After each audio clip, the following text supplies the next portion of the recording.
So that's what I'm trying to tell you. Them old rappers, man.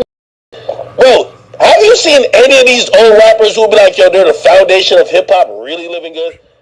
Looking really dusty. I kid you not. Came to my attention that a DJ, and I'm not gonna say any names because I don't think it's necessary. A DJ basically said that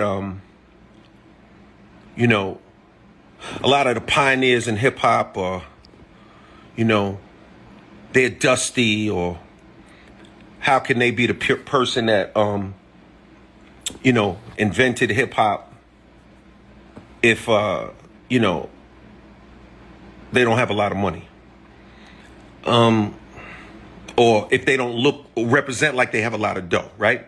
Let me explain something to you, and say this for you guys. Don't confuse someone's ability to develop a business model.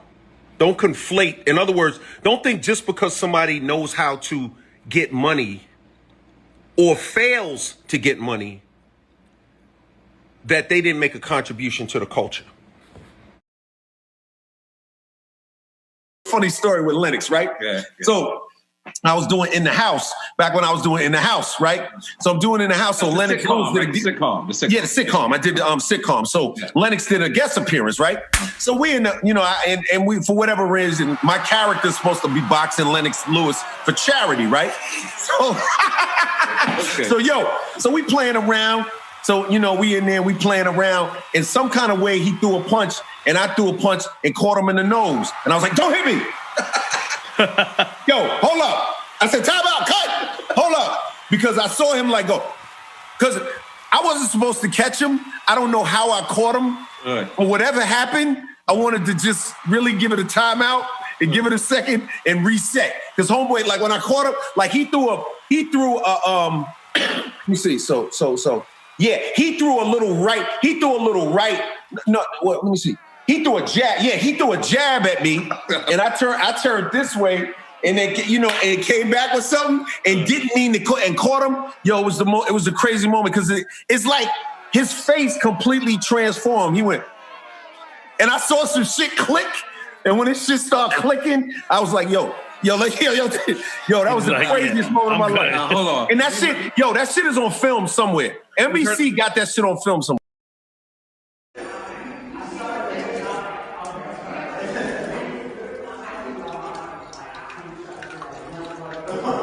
What's it like hosting the Grammys? I think, like, with all due respect, I think Kanye should, you know, maybe he should piss in a Yeezy or something. Yeah. I mean, instead of pissing in a Piss on the Grammy? piss in a pair of one of them Yeezys, B. Like, you know, I felt some kind of way about that shit. I didn't love that shit because I hope the Grammys for 5 years. Yeah, the Grammys didn't get everything right, but they didn't get everything wrong either. You know what I'm saying? Okay. And I don't understand where this constant disrespect. I don't know which award show. It was one I was hosting, but he had came up on stage and he grabbed the mic out of my hand and he was like trying to yell in the mic and the mic was off. And I just grabbed the mic back from him. He's like, oh, you had to take the mic back. And I said, Pac, what? I said, Pac, why don't you just relax, man? What's the problem? What's going on with you? He said, no, man, y'all don't give me no love. I said, Pac, I just said your name in the record on my album, Mr. Smith. He said, oh, yeah, that's true. That's true. You know, I think that award show. You said it's an award show. Yeah, it was an award show I hosted. I don't know which show though, but I'm sure if people really search in Google, they'll find it. I don't know which show it is, but I'm sure it's on camera somewhere. Okay. And what I would say is this: Pac was a talented brother.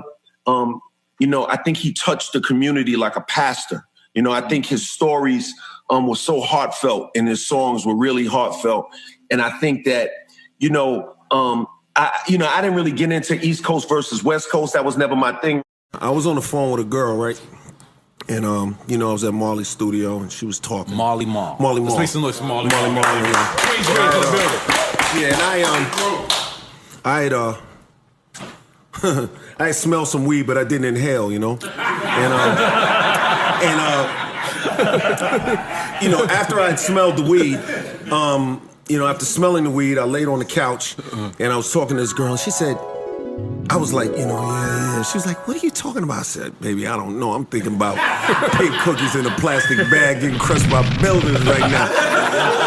And she said, what? what? And when she said, what? I was like, oh, shit, that's a song. I said, yo, Molly. Yo, let's get it. So I went downstairs, you know, and me and Molly made the record. Rock the Bells Radio.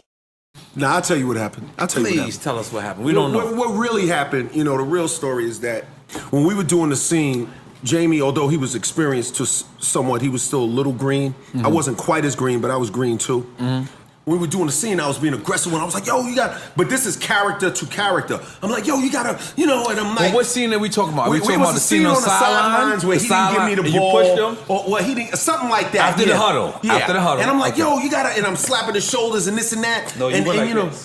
so he got upset and he's like, yo, you know, stop being so rough with me. And I was rough with him again. You know, he thought it was a good idea to punch me in my face. So I looked at him after he punched me in my face. I said, why'd you do that? Wait, tell me.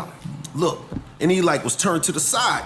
He said, I told you before, don't put your hands on me, period. Yo, when he said that, my left hand grabbed the face mask, and as I was pulling his helmet off, my right hand was punching his chin. You know what I mean? It was just like, you know what I mean? Queen. And then, you know, he was laying there, and I was like, I thought he was faking because he was asleep.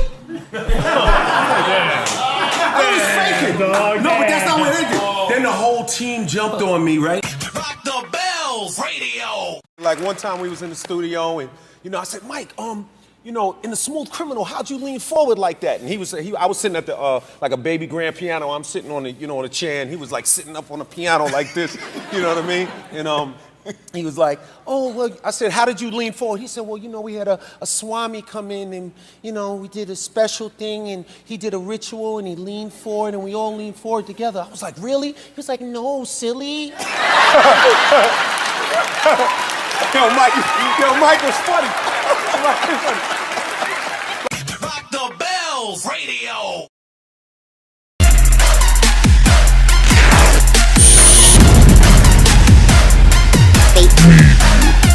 I don't see any reason to limit myself. You know, that's some good advice I got from Michael Jackson one time. We was on a plane and we was flying. We was on a private plane. It was crazy. It was Michael Jackson. It was Michael Milken and Quincy Jones. And Michael Jackson was like, and I'm sitting there and we flying and I'm just sitting, I'm like, yo, I'm on a plane with Mike and I'm bugging out. You know what I'm saying? It's like, I'm really like tripping and I'm looking at him. He's like, and I was like, so what do you, he was like, let me tell you something out loud. He said, no matter what you do, never limit yourself. Never, ever limit yourself. And you know what? I never forgot that. You know what I'm saying? And this is around the time when a lot of people don't know, like, he named his album Bad because of me. You know what I'm saying? Because I had I'm Bad. And he was like, I like that, Bad. Yo, and him and Quincy Jones went and did the Bad album. And originally, just a little tidbit, it was supposed to be a duet between him and Prince. I'm Bad. The Bad record was supposed to be a duet between him and Prince, but Prince was like, you know what I'm saying? He ain't really want to do it. But that, yo, so.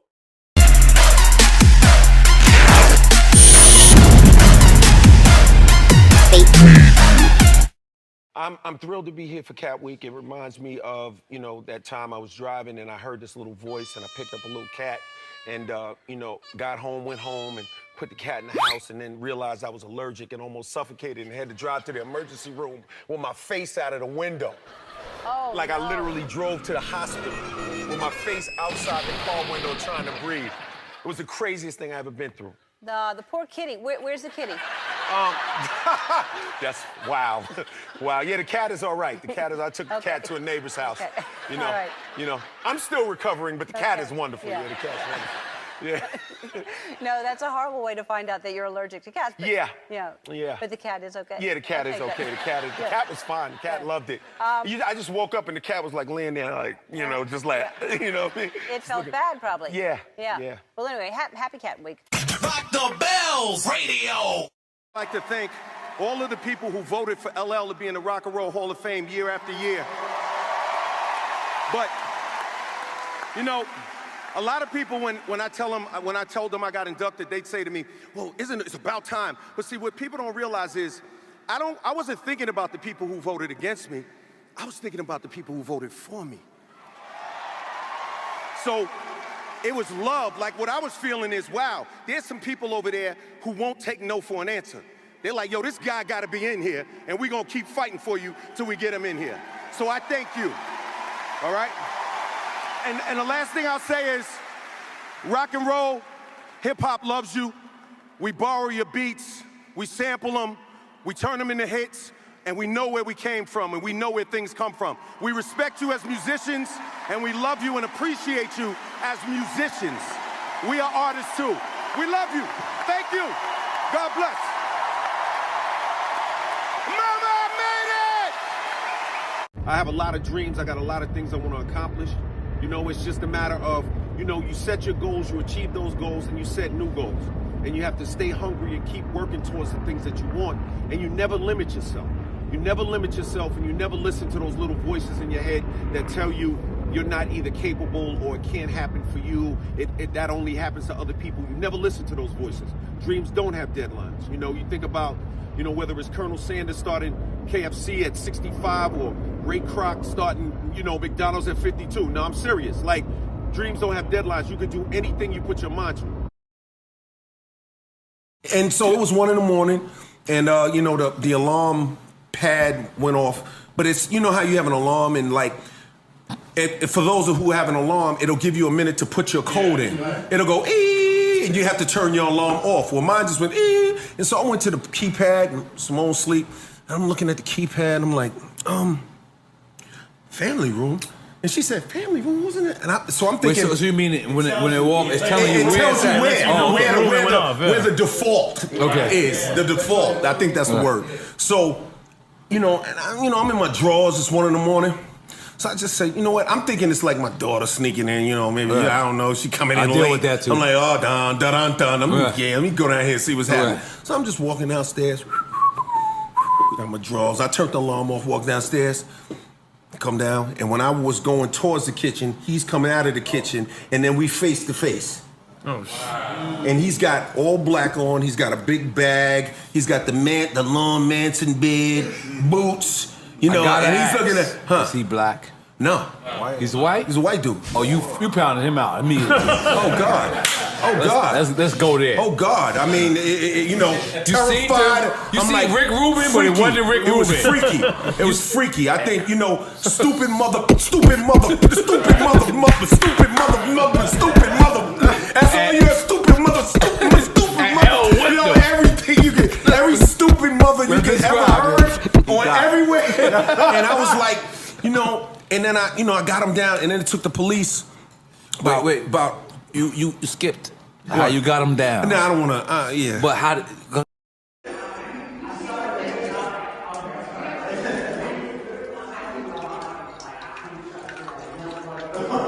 What's it like hosting the Grammys? I think, like, with all due respect, I think Kanye should, you know, maybe he should piss in a Yeezy or something.